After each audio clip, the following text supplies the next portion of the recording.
So our book is William Shakespeare by Jennifer Bassett. In this book, we don't only learn about Shakespeare's life, but also his personality. The first chapter begins with Toby Remembers. Toby is the childhood friend who tells the story all along the book. He begins to talk about the first time they met as childs both. They met on a tree while they were both stealing apples.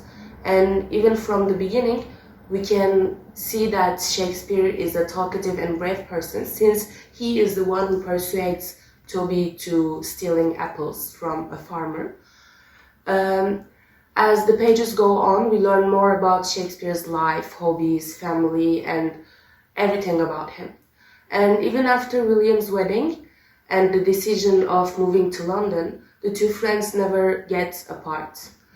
Toby calls Will, as he calls him, the greatest man of England, and all the way from the book, he always stays close to his friend, helping and listening to his writer caprices, as he says, while Shakespeare climbs the stairway to fame.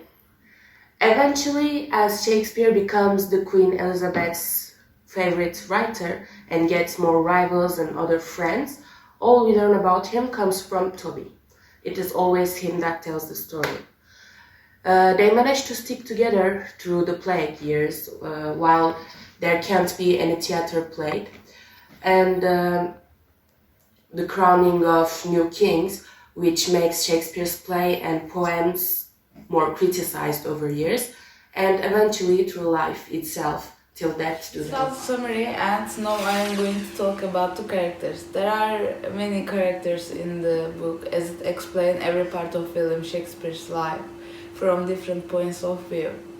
Firstly, there is Toby. He is William Shakespeare's childhood friend, and he calls him Will and says that he was the lifelong friend of the greatest man of England. Secondly, there is Ben Jonson. He is a great writer that chose his place, the Queen, just like William Shakespeare at the time. In this book, we generally see Ben. As a jealous person, thinks Shakespeare's plays are considered better than this. Also, there is John Shakespeare, William's father, his sister John, and three brothers, Edmund, Gilbert, and Richard.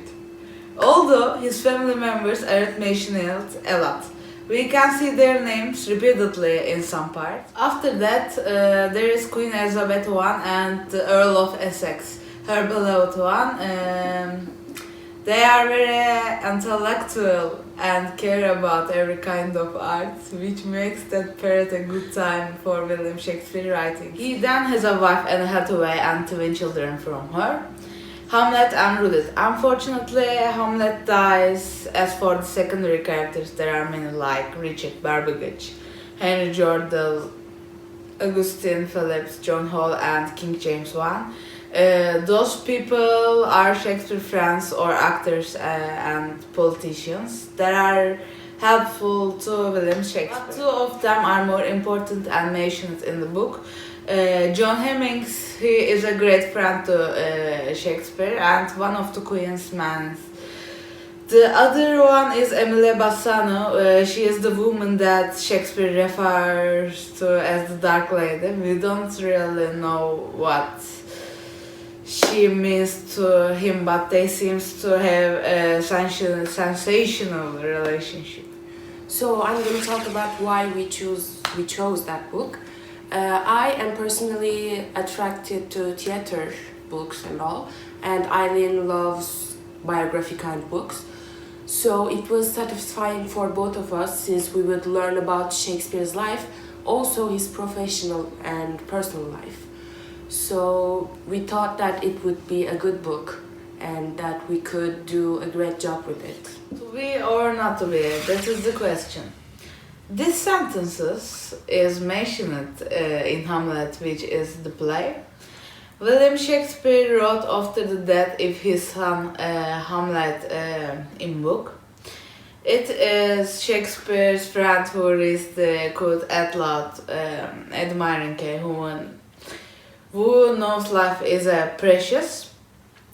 This is why we choose this quote. It tells about what Shakespeare has been through.